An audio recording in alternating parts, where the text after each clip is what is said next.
नमस्कार साथियों, मैं हूं सोनू सिंह रघुवंशी, आपका दोस्त। आशा करता हूं आप जहां कहीं होंगे खुश होंगे, स्वस्थ होंगे। साथियों बने रहिए, वो कहानी मैं आपको बहुत जल्दी सुनाने जा रहा हूं। लेकिन इससे पहले मैं कहूंगा 52 करोड़ का शीश महल, वो केजरीवाल जो आते कहते थे, सबसे पहले सुनिए। केजरीवाल ने कहा मैं राजनीति में नहीं आऊंगा, पलट गए। फिर बोला मैं अगर जीत भी गया तो एक कमरे में रहूंगा, पलट गए। बोला मैं गाड़ी नहीं लूंगा, पलट गए। बोला मैं सिक्योरिटी नहीं लूंगा, पलट गए। बोला मैं आम आदमी बन के रहूंगा। आज केजरीवाल ने देश के सारे मुख्यमंत्रियों की सुविधाओं पे उस पे उन्होंने बुलडोजर चला दिया। आज वो सारे मुख्यमंत्रियों के आलीशान बंगले में रह रहे हैं। 52 करोड़ का बंगला बना डाला, और जो जिस पे बैठते हो आप फ्रेश होने के लिए, उसकी जो सीट लगवाई है, पता है उसकी जो सीट लगाई है दोस्तों, 3 लाख रुपए की वो सीट है। 3 लाख रुपए की, रिमोट से चलती है, पानी गर्म ठंडा होता है, वातानुकूलित में बैठते हैं। एलसीडी से लेके एसी तक लैस है। ये कहने के लिए आम आदमी है। आप देखते होंगे एक शर्ट है केजरीवाल के पास, दिखाने के लिए एक शर्ट पहन करके वो हर जगह जाते हैं। लेकिन खाना जो खाते हैं वो चांदी की थाली और चांदी के चम्मच और चांदी के गिलास में पानी पीते हैं। वो है हमारे केजरीवाल साहब। अगर पूरी दुनिया में झूठों की कहीं पराकाष्ठा आप देख लो, मुझे लगता है केजरीवाल से बड़ा कहीं मिलेगा ही नहीं। इतिहास के पन्नों में अगर झूठों की लिस्ट खंगाली जाएगी, मैं यकीन दावे के साथ कहता हूं पहला नंबर केजरीवाल का आएगा। आज केजरीवाल के पास 200 से ज्यादा पुलिस वालों की संख्या है। 100 गाड़ियों के काफिले में चल रहे हैं। आप सोचिए कोई आम आदमी ऐसा करता है क्या? किस तरीके से आम आदमियों को छल लिया। और जब ये आम आदमी ने सुना तो पैर के नीचे आम आदमी की जमीन खिसक गई। आम आदमी केजरीवाल को दौड़ा रहा है, लेकिन केजरीवाल की सच्चाई यही है कि वो केजरीवाल आजकल सपना देख रहे हैं। मुंगेरी लाल के हसीन सपने आपने सुने होंगे, वही सपना केजरीवाल देख रहे हैं। उन्हें लग रहा है जिस तरीके से दिल्ली में लोग उनकी झांसे में आ गए, उनकी बातों में आ गए, पूरे देश में उनकी बातों में आ जाएंगे। आपने एक भी उनका सांसद पार्लियामेंट में नहीं था, लेकिन वो प्रधानमंत्री के सपने देख रहे हैं। दिल्ली के अंदर एक बेटी को चाकू मार के विसावा डेयरी में हत्या कर दी गई। वहां पर केजरीवाल जो हाथरस पर कैंडल मार्च निकाल रहे थे, जंतर मंतर पर कई दिनों तक धरना दिया, मोदी को गालियां दी, वो केजरीवाल शांति से बैठे हैं, क्योंकि मारने वाला केजरीवाल का वोटर और सपोर्टर और उनका रिश्तेदार जो ठहरा। आप अगर वो किसी समुदाय विशेष के खिलाफ, जैसे ही कहीं पे बलात्कार, हत्या या अपराध होता है, केजरीवाल के गुर्गे सबसे पहले खबर देते हैं कि वो कौन सी जाति का है, वहां जाना चाहिए कि नहीं जाना चाहिए, वहां वोट मिलेगा कि नहीं मिलेगा। मतलब नेताओं को सारी पराकाष्ठा केजरीवाल ने नेताओं की जो आपने सुना होगा, जो जिसे कहते हैं सबसे गंदी राजनीति होती है, उस गंदीपन को सब कुछ केजरीवाल जी ध्वस्त कर चुके हैं। एक राजधानी के सीएम हैं, संवैधानिक कुर्सी पर बैठे हुए हैं, लेकिन आप उनके बातें उनके सुनो या उनके सहयोगियों के सुनोगे, आपको गुंडे मवालियों से भी ज्यादा गई गुजरी बातें आपको सुनाई देंगी। वो कहानी में सुनाने जा रहा हूं। केजरीवाल ने जो मोदी जी के नाम पर चौथी पास राजा की कहानी सुनाई है, अब मैं आपको कहानी भी सुना देता हूं। आप सुनिए। आज केजरीवाल, मैं आपसे कह रहा था कि कटोरा ले लेके जो केजरीवाल कहते थे पूरे की पूरी पार्लियामेंट के सांसद चोर हैं, सारे नेता चोर हैं, एक अकेला मैं ही समझदार हूं, एक अकेला मैं ही ईमानदार हूं, एक अकेला मैं ही देशभक्त हूं, और कुछ नहीं। लेकिन आजकल केजरीवाल जी सर्टिफिकेट बांट रहे हैं, सबके घर जा रहे हैं और कह रहे हैं बदले में मुझे भीख दे दो, राज्यसभा में मेरी समर्थन कर दो, मैं तुम्हें कट्टर ईमानदारी का सर्टिफिकेट दे दूंगा, दुनिया में लेके घूमना, तुम्हारे सारे पुराने पाप, तुम्हारे सारे पुराने कुकर्म, तुम्हारे पुराने सारे भ्रष्टाचार सब खत्म हो जाएंगे। मैं दे रहा हूं ना सर्टिफिकेट। मैंने तो कहा था ना सारे चोरों, अब मैं सर्टिफिकेट दे रहा हूं, तुम सारे शरीफ बन जाओगे, बस मेरा साथ दे दो।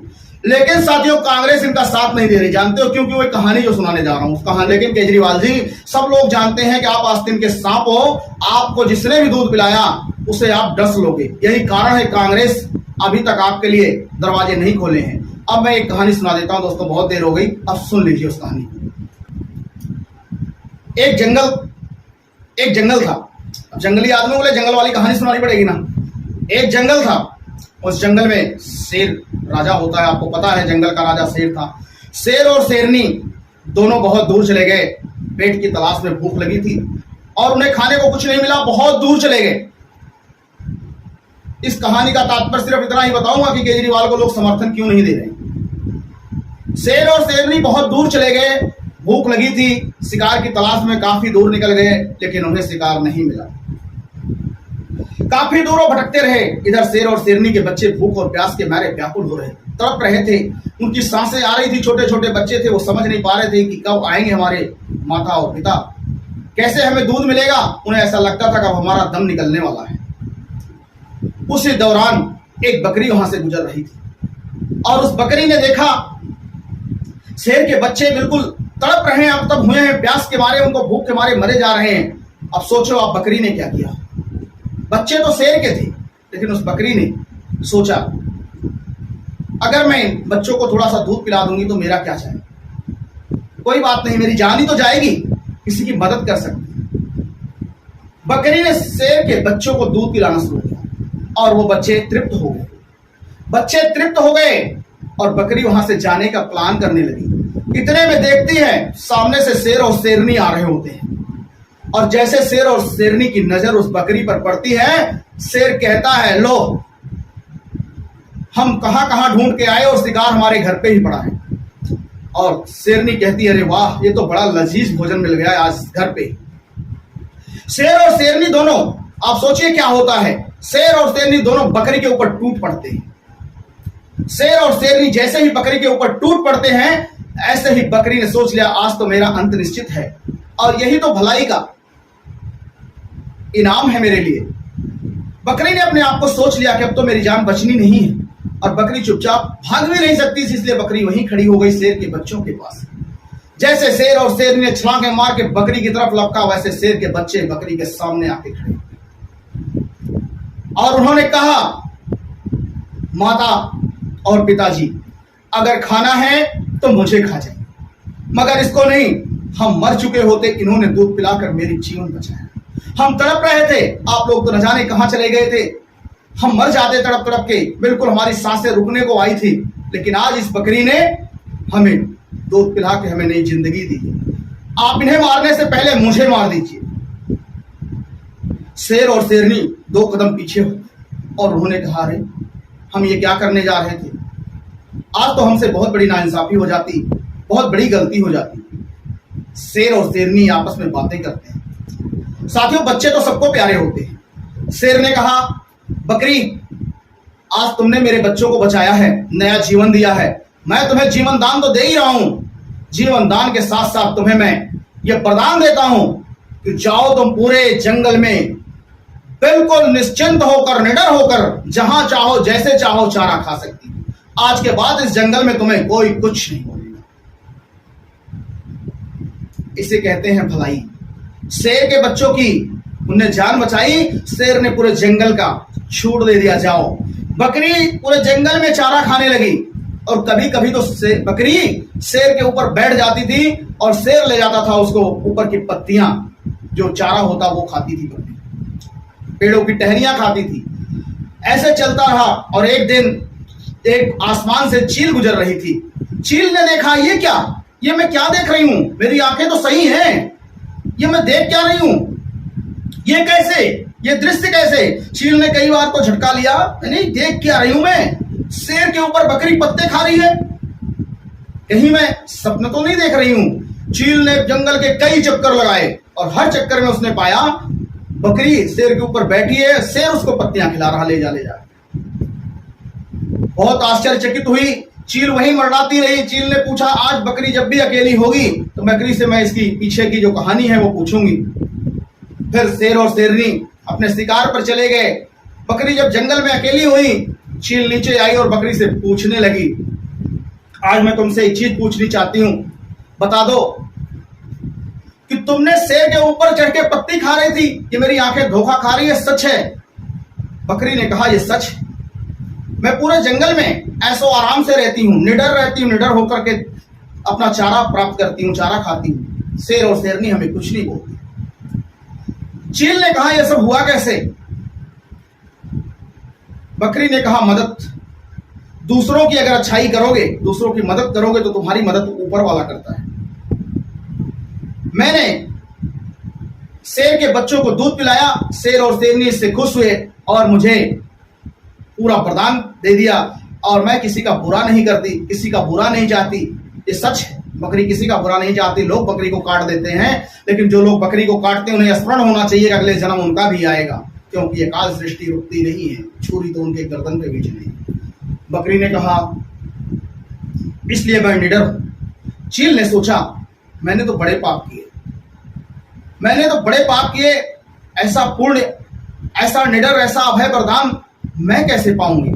चील ने प्रण किया, आज के बाद मैं किसी को नहीं सताऊंगी और ना ही कोई ऐसा काम करूंगी कि जिससे मेरे द्वारा कोई पाप।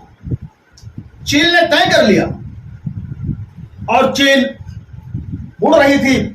उसने देखा कि एक बिल में किसान ट्यूबवेल चला रहा था और ट्यूबवेल का पानी उस बिल में जा रहा था और चूहे के बच्चे ठंड के मारे, ठंड का मौसम था और कांप रहे थे, बहुत ज्यादा कांप रहे थे, वो मरने को हो रहे थे। चील ने सोचा, आज मौका बढ़िया है मदद करने का, क्यों ना इन चूहे को, बच्चे को बचा लिया जाए। साथियों कहानी बड़ी इंटरेस्टिंग है, सुनिएगा। क्यों ना उस चूहे के बच्चों को बचा लिया जाए। चील ने ठंड में उन तड़पते, सुकुड़ते, गुड़गुड़ाते बच्चों को अपने पंखों के नीचे, जो बच्चे थे चूहे के बच्चे, आपको पता 8-10 होते हैं, उन्हें 8-10 बच्चों को पंख फैलाया और उसके नीचे बिठा लिया और चूहे के बच्चों को चील बचाने लगी। गर्मी देने लगी, शायद ये बच्चे बच जाएंगे। काफी देर तक चील उनको लेकर बैठी रही। जब चूहे को बच्चों को थोड़ी गर्माहट मिली, चील ने सोचा, अब तो ये बच्चे गर्म हो गए, दूसरे बिल में जा सकते हैं, अब मैं चलती हूं अपने चारे की तलाश में, आज मैं इन्हें नहीं खाऊंगी। लेकिन जैसे ही चील ने उड़ने के लिए पंख फैलाया, आप यकीन नहीं मानेंगे हुआ क्या। चील के पास पंख ही नहीं बचे थे। उन चूहे के बच्चों ने पंख को कतर डाला। अब आप मेरी कहानी का मकसद समझिए। मदद तो बकरी ने भी की और वो जंगल की रानी बन गई, और मदद चील ने भी की, अपनी पंख गंवा बैठी, उड़ने के लायक ही नहीं बची। सारे पंख को चूहों ने कुतर डाला, धीरे धीरे बच्चों ने उनके।